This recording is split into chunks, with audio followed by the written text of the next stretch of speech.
How is everybody on this Friday morning? Hope you're well. Throw down some comments. Let us know where you're coming in from. While I just get everything set up here and give people a moment to tune in, we have Amanda Flowers in the studio. You can't see her yet, but I assure you she is here. Say hello, Amanda. Good morning, everybody. Told you. We ain't messing around today.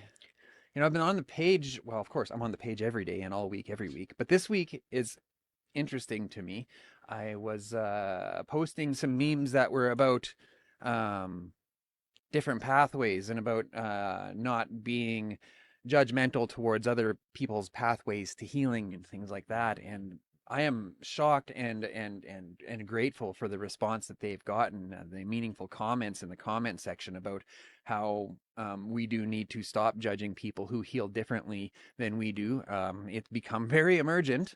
That we accept pathways of healing that maybe we don't quite understand in an effort to keep our loved ones alive until they have an opportunity to make a better decision. So it was wonderful to see the heavy response to those memes that I posted this week. Thank you so much for that. Also, if you see a featured link at the bottom of the screen, which I hope you do, I'm going to make sure that you do. Hang on a second. Yeah, you should see it. That is for this Sunday's live stream with Brad Siroski, recovery advocate, person in long-term recovery. Has a very powerful story. He gets very raw in the way that he shares, and he definitely brings tools to the table. So if you want to get in on that, it's at 7 p.m. Saskatchewan time. Click the link at the bottom of the screen. You can see show times adjusted to your time zone, and you can set a reminder there. Tap interested or going, and Facebook will remind you so you don't miss it. Without further ado, well, let's bring in Amanda. How do I do that? So many buttons. There's Amanda. Hey, everybody. Welcome. Everybody's surviving their fifth winter. Fifth winter. Oh, right. Saskatchewan. Yes, we have 7. We're almost through this, everyone. Yeah, that winter was, or that snowstorm we got was very not well received by me. I have a motorcycle and I put plates on it for the year the day before that snow came, so I was quite disappointed. But if that's the worst part of my week, I'll still call it a good week. I see Melanie is, she says, good morning from Estevan, and I heard they got it a little bit worse over there. So hopefully you're hanging in there, Melanie. Why am I not seeing?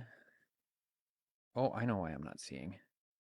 There's the comments. Good morning, Kathy and Twinkle and Chelsea and Melanie. Sorry, I had my I pushed the wrong button and wasn't seeing you guys. And there's Trap House Testimonies. Give Chantel a follow over there on Facebook on Trap House Testimonies. She's doing a hell of a job over there, isn't she? She sure is. Yeah, it's amazing.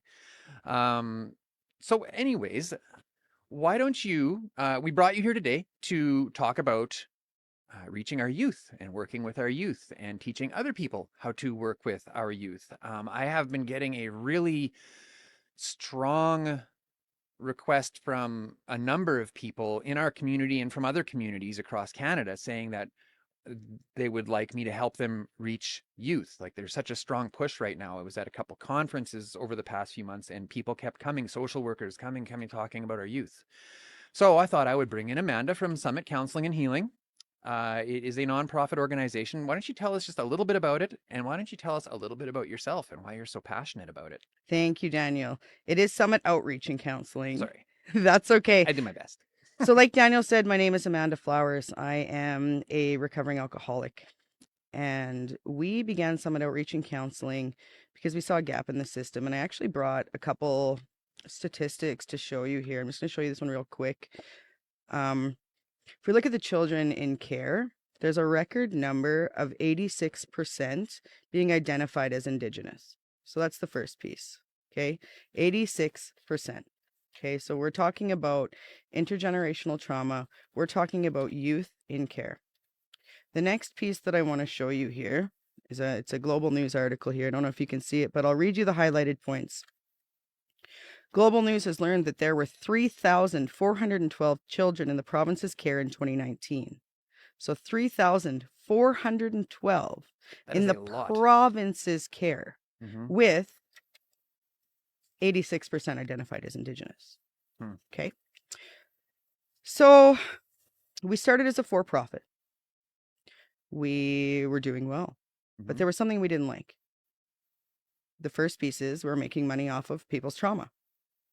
Okay, that's not it's not how we want to do things here. The second piece was that only certain people were funded for service and other people were not. Hmm. And that meant that the youth that needed non-traditional services weren't getting the help that they needed. And so that's when we switched over to being a nonprofit, which is where we are now. Hmm. So let's take a step back and tell us a little bit about your why. What experiences have you had through your life that brought you to having such passion to working with youth? Absolutely. Thank you, Daniel. So I grew up in a very conservative Christian home. It was, if there was a problem, you gave it to God and that was it. You didn't talk about it. It was gone. You pray about it. And I didn't necessarily have the resources that I needed to work through anything. Not to say I didn't have a good childhood. I did. I had an excellent, amazing childhood. However, when I turned 13, my adopted father, he took his life. And immediately I turned to self-harming. I turned to alcoholism. I turned to anger. I didn't know how to cope with any of these things. And my mom tried. I'll give her that. She tried to get me into counseling. The wait list was exponential. She tried to get me into detox, but they don't accept anyone in a youth secure facility for just alcoholism. Despite her attempts, things just escalated worse and worse and worse. And what I really needed was for someone to just be there, to just care, to take me out, to mentor me, and to show me that even though my father was gone, even though my family was torn apart, that I would be okay. Mhm. And that's the kind of person and that's the kind of team that we try to be now. Mhm. So tell us a little bit about your experiences coming into working with youth. Like, how did that come to be? So, as you know, I work at a number of nonprofits in the city, and we work hand in hand a lot with the ministry, with justice services. And the thing that we kept seeing the most was the gaps in service. Mm. It started with youth that were on a Section 56, let's say. And that is when they're part of the ministry and they're 18, they can get support from the ministry. However, only if they're going to school or they have a job. Well, these youth, we saw the record number. We don't have that many social workers to take care of that record number. Hmm. They didn't know how to do that. They didn't have the life skills. They had mental health. They had trauma. They had substance use. And what would happen is they would get cut off. And then they're the next generation in our shelter. And I would see them in the shelter because I work at the shelter as well. And I'd think, what? How did this youth that was only 16 2 years ago now end up with no support in a shelter? We got to do something about this. This isn't Hmm. okay. And that came the time for intervention. That came the time for prevention. That came time where the team, we've got a really amazing board of 12 people. We're all volunteering right now, where we stepped in and we said, we got to do something about this. And I was at the conference that the Indian and Métis Friendship Center put on, a number of weeks ago. I believe you were there as well, Daniel. Hmm. And one of the speakers said, someone comes to you with their trauma. We got to deal with it now. Well, what are we doing? These youth come to us with their trauma and we're saying, okay, we're going to put in a referral for you and you can wait 6 months. That doesn't work. Hmm. Or we're saying, oh, that youth is getting too bad. Now we're going to secure detox them. That doesn't work. So we decided we need to create a space and a team that can be there for the youth when the youth need us, how the youth need us. Hang on a second. What does secure detox mean?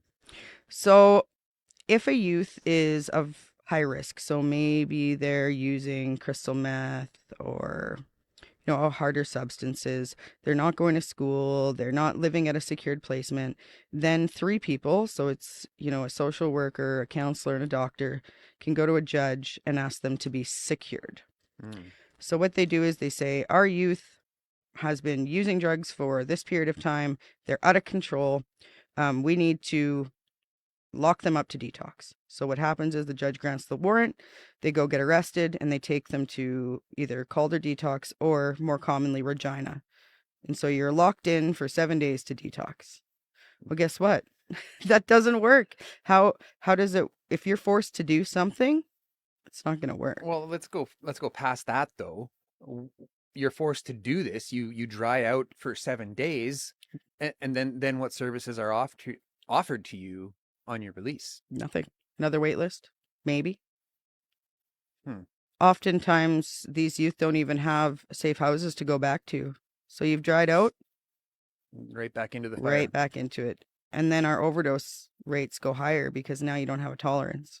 It's a Hmm. cycle over and over and over again. Hmm. So tell us about, how do I want to say this? So we understand a bit about why you do what you do, the things you've seen and the experiences that you've had. Uh, Tell us about the challenges that you face as a now youth service provider when it comes to your own mental health. Like when you're working with these youth, certainly you must hear some really challenging situations and see some really challenging things. How do you deal with that? Well, you know that they say every good counselor has a counselor. Mm, It's very, very important to take care of yourself because if you don't take care of yourself, you can't take care of anyone else. mm-hmm. Hmm. My mom's an addictions counselor. She's been in the addictions field in Saskatchewan for 40 years, and she had a supervisor, a senior, even when she was in private practice, and they called it debriefing, where she would go. And so that similar to what you have, or do you have like a peer support group? Is that a thing? Like say there's service providers out there watching right now who work with youth or people struggling with substances or being unhomed or anything. Is there peer support groups out there for service providers? The only thing that there really is in terms of a group for service providers would be Aussie Can, which is the PTSD support group for professionals. Hmm. Hmm. I mean, luckily for me, I have an excellent team.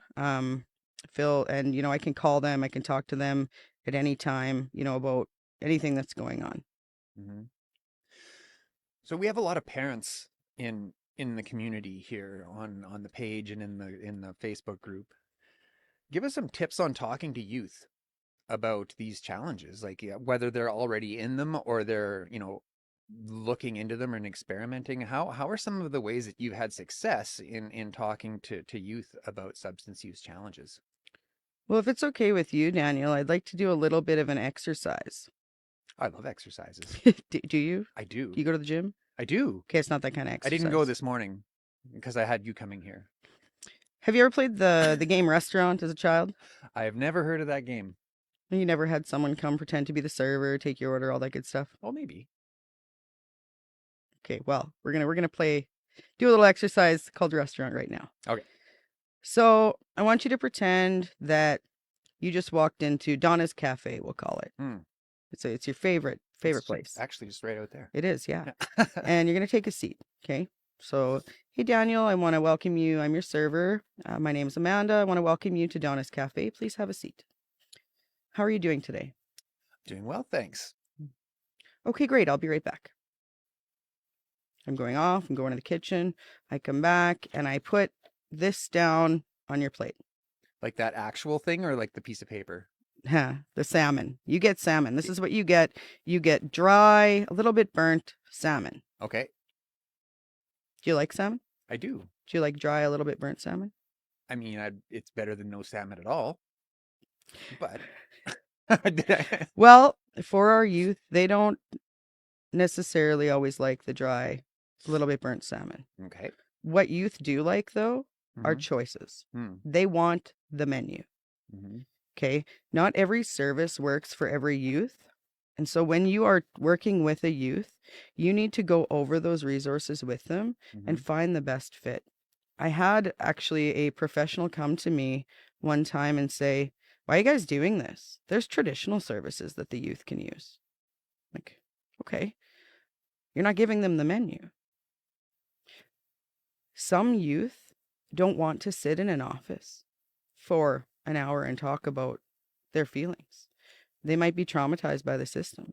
They might be traumatized by an office. So what we do is we take them out. Maybe they want to just cruise. Maybe they want to compare how their life is to a rap song. Maybe they want to go walk around at the museum and talk. We can't expect that all youth are going to thrive in the same program. Mm-hmm. It's not realistic. So the first thing you need to know for youth is give them the menu, give them a choice. Hmm. So that's my choice there. Excellent pictograph. Thank you very much. Google was my friend. Yeah. Uh, so what else? So, well, Daniel, you're still at the restaurant. Oh, okay. We're not Yeah, done yet. we're not done. You're still Oh, at the restaurant. okay. You got your salmon. I'm your server. I come up and I've now drowned your salmon in hot sauce. Hmm. Do you like hot sauce? I mean, I do, but I like to decide how much hot sauce is on my slightly dry salmon. Well, Daniel, I don't care. Hmm. I'm gonna put more hot sauce on your salmon. Mm-hmm. What am I not doing right now? Asking me what I need. I'm not listening. Mm-hmm. That's just it. We need to give them choices and we need to listen. We need to let our youth explain in their own words what they need without judgment. Hmm. They don't communicate in the same way as us Mm-hmm. and they need to be heard. Got Trap House testimony chiming in here. Chantel, thanks for the comment. Chantel says we need to stop labeling our youth as bad. Our youth are broken, lost, and struggling, trying to find a sense of belonging. We need to be loud and change the narrative. 100%. Uh-oh. If you're told every day as a child, as a youth, that you're bad, that you're awful, how do you think you're going to grow up? How do you Mm-hmm. think your self esteem is going to be? Mm-hmm. Hmm. If you're told you're amazing, you can do this, try again, how do you think you're going to grow up? How do you think your self esteem is going to be? Twinkle says, Dan, you're an easy customer. You'll try to accommodate. Well, is there any do you see any success when youth or anyone for that matter is offered a limited selection as to the services that are available? Do you see any confirmation and any success that way? Well, I guess the question is, if I continually shove the salmon down your throat, are you eventually going to like it? No. Or are you going to resent it? Odds are I will stop coming to the restaurant. Well, I guess you have your answer. Mm-hmm.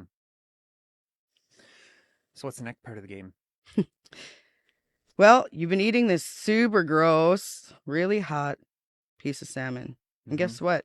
Your water is empty. It's empty, man. Your water's empty. Mm-hmm. But you know what? You're good. You had a cup of water. No, we need to check in. We need to refill that water. We absolutely have to check in with our youth. We can't just expect that they go to their appointment, they go home, and maybe you schedule them in for another 3 weeks. No, we have to check in. Mm. It is absolutely vital. Mm. And so the three major things is give them choices, listen, and check in. Mm. And that would be my biggest pieces of advice when working with youth. And they aren't as emotionally developed as we are. They don't communicate necessarily in the way that we do. They might use words or body language or storm off. That's okay. Mm. You just need to listen and then find what works for them. Give them their menu back. Do you find that there are more often than not certain choices that our youth will choose? Like, say, if we had to choose 5 choices to reach our youth, are there a number of things that work more typically than others? I think that's really broad. It totally depends on what the youth has been through. If a youth strives or thrives in structure, they might choose a more structured environment. If a youth has been living in survival mode the entire time, you really have to adapt to what they need. And oftentimes the youth doesn't even know what they need, right? Which is why we give options and why we have to try multiple things. And that was another reason why we began as well. Because if, we sit down with the youth, we have a counseling session. If they don't like it, okay, let's try something else. Mm-hmm. Maybe they're not connecting with me. Okay, well, we've got people that are older that are volunteering. We've got people that are younger. We have people that are louder. We have people that are Jamaican. We have people that are Indigenous. Who are they going to connect with and what's going to work for them? And then not giving up. If a youth is like, I'm mad at you, I'm not talking to you, I'm done with you. Okay. We're not going to close their file. And when they come back, we Mm-hmm. start again, just like it was yesterday. With traditional resources, someone doesn't come around for a while, they close their file. You want to come back, you reapply, you wait another 6 months, Mm-hmm. and oftentimes you're going to end up with a different worker. And you got to fill out all the forms and re-traumatize and go through all of the Exactly. things again and again and again and again. Yeah. Comment coming in here from Aaron Pichowis. Aaron, thanks for watching today, man. Good to see you. Aaron says the youth is our future and is our responsibility to teach them right and to let them know they are loved. And that's funny. I was talking at the beginning of the show. And by the way, I'm just going to throw this out. If you're just joining us now, hit that link at the bottom of the screen there to set a reminder for this Sunday night's live show with recovery advocate Brad Siroski. That was hard. It's going to be a great show, great conversation. Going to hear a little bit about his journey and why he does what he does. So tap that reminder. Check us out Sunday night, 7 p.m. Saskatchewan time. Got another comment coming from Chelsea. Chelsea says, fuck Amanda, you're smart. I loved your episode on Hard Knocks too. Well, it wasn't Hard Knocks, Chelsea. It was Phoenix Fire. But it was an amazing episode. And and Aaron again, music is the way to open that door for communicating with youth. You mentioned a little bit about some youth identifying their lives or relating their lives to a rap song or stuff like that. Do you find that music is oftentimes like Aaron describes it? Oh, 100%. I actually remember describing to a psychiatrist one time. They said, we had a mutual client. They said, what do you think the best way to work with him is? And I explained, I said, this is a song. I can't remember who it was from. Pressa, maybe. Pressa, the rapper. And I said, what we do is we play this song and then we pick out, what are these certain feelings or certain events, and then we work through it. And the psychiatrist was like, what? I'm like, yeah, we don't have to sit down and go through a textbook on, the ABCs of feelings. Let them bring it to you in the way that they know how. Mm. So music is huge. Or it can also be an outlet. I have one of our summit clients that when he's had enough, he'll just turn up the music in the vehicle. That's his out. And that's fine. Mm. And so giving them that permission, and it doesn't have to be in words, giving them permission to be able to stop when they want, respond when they want, and have a safety piece that if they're done, they're done. Mm. And music is an excellent way to do that. Yeah. So when we're talking about helping youth and talking to youth about substance use challenges, I had a guest on last week, Alan Kaler. He was in the studio last week, and we were talking about finding our voices. And what you mentioned there just reminded me of the conversation we had about our voices not necessarily having to be our voices. Like Mm-hmm. we don't have to vocalize. We can use our voices in other ways, like through music, for example, or through art, or through community activities and things like that. What are some other ways? You found any other ways to help people find their voice as far as talking to the youth about these things? Yeah, so I'm not sure that if you know this, Daniel, but oftentimes certain substances, they react or cause different responses in the body, right? So if we think about crystal meth, that elevates you, right? Your dopamine is up. So if I have a youth that's struggling with crystal meth use, I need to find an activity that matches with that. So Mm. maybe we go to clip and climb, something to get that adrenaline pumping. And then Mm-hmm. that's where we connect about what's going on with the substance use. Maybe we connect, hey, how did it feel to do that in a healthy way, opposed to doing that? Or That's amazing. Give them an adrenaline jolt, and then when they're in that, exactly. I'm just gonna, that's Thank you. awesome. Everybody, give Amanda a comment in the chat saying that that's awesome because that's amazing. We need to stop focusing. Yes, we need to focus on substance use. We need to focus on coping. Absolutely. Mm-hmm. But there's more than one way to do that. And substance use is a symptom of something else. But to get to that symptom, we need to neutralize the physiological, psychological, emotional response. Mm-hmm. And so I say investigate those things in your community. We've used choke cherry before. We've gone over there and we've made shirts. They're awesome Mm-hmm. over there. We've gone over to White Buffalo and we've played basketball. And, I've had some youth that are so angry. And I said, okay, well, yell what you're angry about while you shoot the hoop. And they're like, well, screw school, forget disappointment. And once they get that out, then we can talk about it. Mm. Got Peter Mahana chiming in here. Peter, good to see you this morning, man. Thanks for joining us. Peter says you are asking great questions. Well, thank you, Peter. He says I'm not going to comment because I work with youth and dealing with a huge problem. Well, thanks for. I hope you're hearing some good things this morning, Peter, that you can take away from here. We've got Bird Justice. Oh, Presley, my girl. yeah, she says, Presley, you so pretty. You're amazing, Amanda. I wouldn't have found my voice if it wasn't for the CIM program and my mentor being Amanda. Our throwing helped me. Thanks, Amanda. This is why Got you Donna. always, JB. This is why Donna reads the comments on the Sunday night show. I suck at reading comments so bad. So, but thank you for the comments. And Stronger Than Pain, Twinkle says awesome. That's her real name. I didn't know that. Like, as I thought that was a pseudonym or a nickname or something on Facebook, and we always just called her Twinkle. And then the other day I was messaging her privately, and I'm like, so what's your real name? And she's like, Twinkle. I'm like, come on. She sent me her driver's license. Her name is Twinkle, in fact, and I think that that's amazing. I'm a little bit jealous. I'm not going to lie. Yeah. Mine is so bland. Amanda. Yeah. Yeah.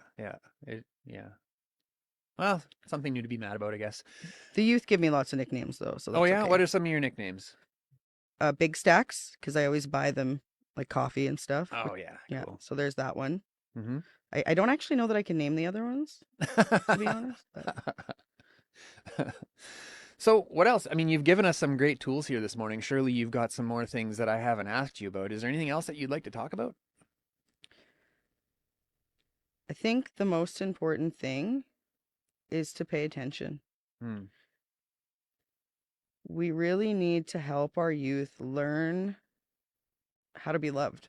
Yes, that sounds funny because we think it's something that we already know. Oh. But when they grow up sometimes in an environment that can be harmful. Mm-hmm. And they think that love is abuse. They think that love is being left. They think that love is going hungry. And so teaching them, what is love? What does love look like? What do you love about yourself? Do you love yourself? Because when we empower our youth, then our youth can grow. And if we keep labeling our youth as addicts and bad and as a part of the system, we're just going to see the cycle continue over and over again. You know, that brings up an interesting question. Teaching them how to be loved. Now, when you are first initiating contact with a new person that you want to work with or that has been referred to you, do you ever go out of your way to not help too much right off the hop? Like you don't want to come in too hot, right? And like, we can do this and this and this, because that would perhaps put them in an unfamiliar place. Yeah, so usually what happens is we'll get a referral. I'll meet with them first. So what I'll do is I'll give them a call. I'll tell them who I am, and I'll say, what do you like to do? I usually get I love slushies, or I love chocolate chills. Here comes Big Stacks. Right? Yeah. Or I love the Cat Cafe. Yeah. Perfect. Do you want to come meet me and find out what we do? We'll go, do this. Mm-hmm. Absolutely. So I go pick them up. Sometimes they just want to stay in their place or whatever they want to do.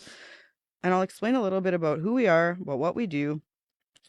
And they'll tell me what they need, or maybe we'll just shoot the shit for a bit. And then what happens is I tell them who our team is, and I let them pick who might be the best fit for them. After I have that initial meeting, and then I contact that volunteer and I say, listen, this is the person that I have. Let's say they're really loud and they want someone that's super enthusiastic, super young, that likes to go to Starbucks.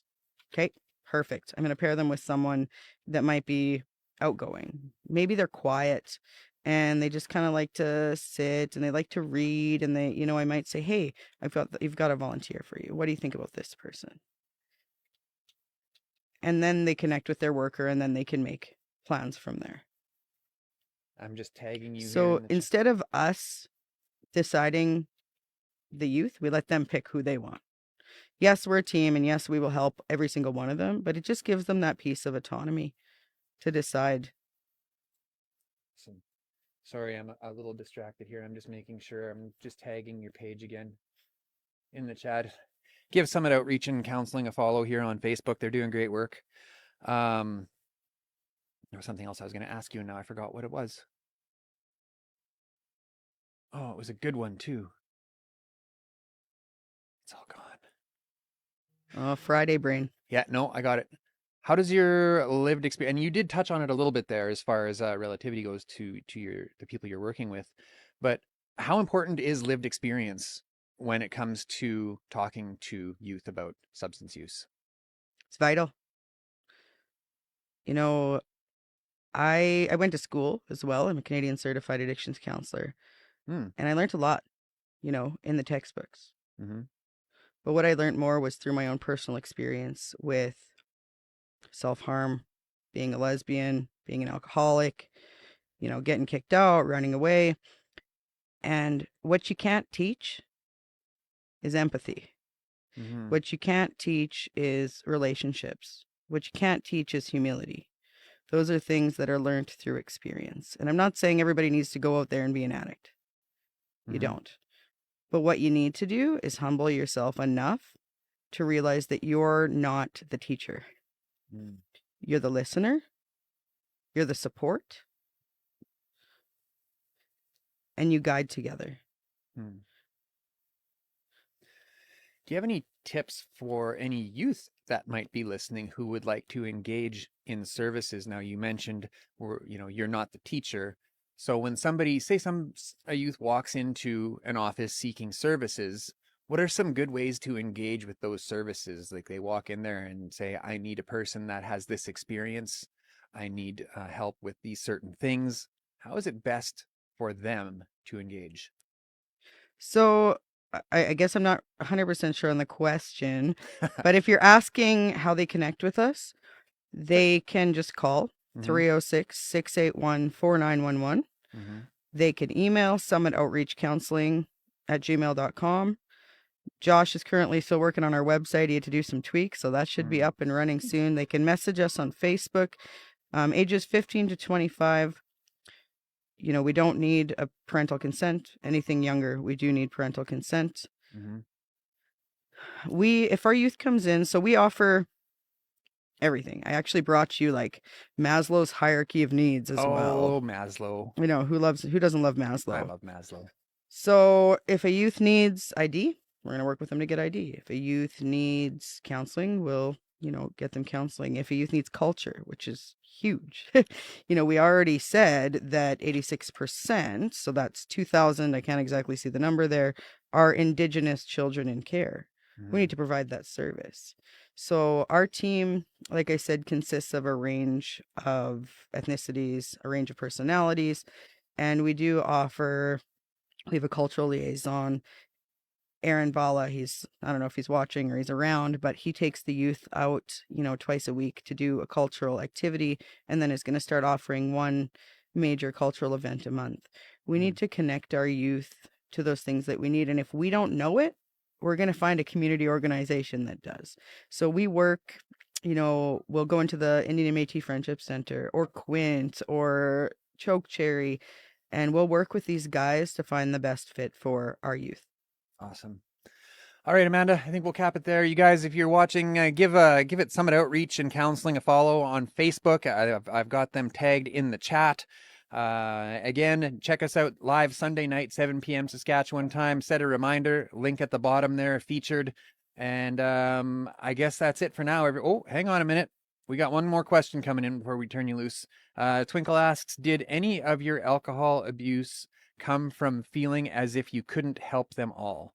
Or did it not contribute in any way? I think you got sober before you started doing Yeah, I this. got sober in Yeah. 2014. My alcohol use came from losing my father and not knowing how to cope. Mm. And that I'm sure gives you some valuable experience when dealing with others. And it was a non-traditional service that saved me, which has led to this non-traditional service. Tell us just briefly about that. You can't just not tell us a little bit about that. So I was not okay. I was angry. I was Mm, drinking. I didn't know how to feel. I was young, right? I'm 33 now. That was back when I was 14, 15, 16 years mm, old. And I was desperate. And I was walking down the street in Regina. That's where I grew up. And I saw a medicine wheel. I was like, okay, whatever. I'm crying. I'm blubbering. I'm also angry. For anyone who might not know, what's a medicine wheel? A medicine wheel is an indigenous way of life. You know, Mm, we look at the whole person, so spiritual, physical, mental, emotional, and I mean, I could get into that for hours as well. mm. Okay. But I see this medicine wheel in this old brick building, and like, okay, follow the medicine wheel, right? So I go up the stairs and I walk in, and there's this lady there. Her name is Deanna Kiwatan. I didn't know her at the time, but she looks at me, and I'm just like a miserable, like 15-year-old hungover kid crying. And she said, come over here. Went over, sit down. Okay. She started praying, Mm, and I instantly connected with her. And that was what saved my life. She didn't work me through a workbook. She talked to me through her own life experience and helped me relate to what I was going through in a way that wasn't do your homework, wasn't, well, statistically, mm-hmm.